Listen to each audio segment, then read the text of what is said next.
Yo mga idol, kamusta? Sports Talk PH nga pala. Ang banat ni Goodman, pag-usapan natin yan mga idol. Ngunit bago ang lahat ay huwag kakalimutang mag-subscribe at i-click ang notification bell button for more sports talk. So kanina nga lamang po ay opisyal nang inanunsyo ang pangatlong laban ng current undisputed super bantamweight world champion Japanese monster Naoya Inoue para sa taong 2024.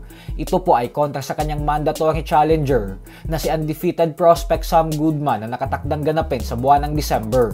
At bagamat nga po inaasahan ng karamihan na tatalunin lang din ni Inoue si Goodman, ay sinabi nga po ni Inoue kanina na wag daw magpapaniwala sa mga kritikong nagsasabi na isang mismatch lang para sa kanya si Goodman.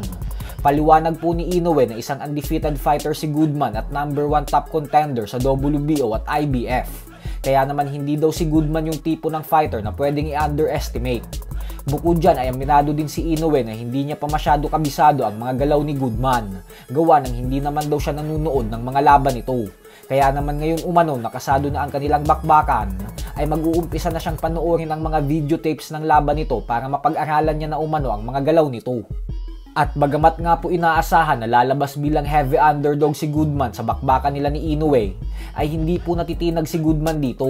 Nagbanta po kasi ito at sinabing hindi daw siya dadayo ng bansang Japan para lang matalo at matulog katulad sa lahat ng fighters na lumaban kay Inoue. Dahil dito ay madaming fans ang natawa, dahil alam naman nating lahat na hindi na bago ang pahayag na binitawan ni Goodman. Halos lahat po kasi ng fighters na dumayo sa Japan para labanan si Inoue ay sinabi na ito.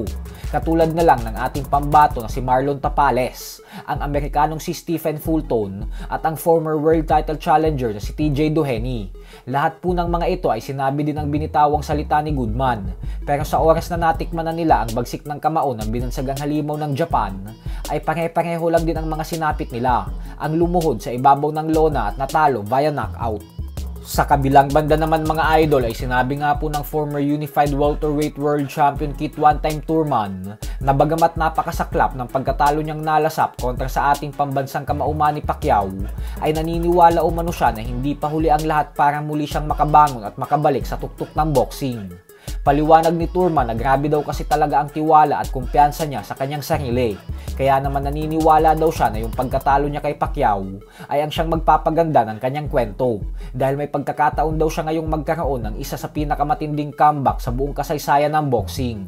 Halos magtatatlong taon na po ang nakakalipas magmula ng huling beses lumaban si Thurman, kung saan tinalo niya via unanimous decision si Mario Barrios.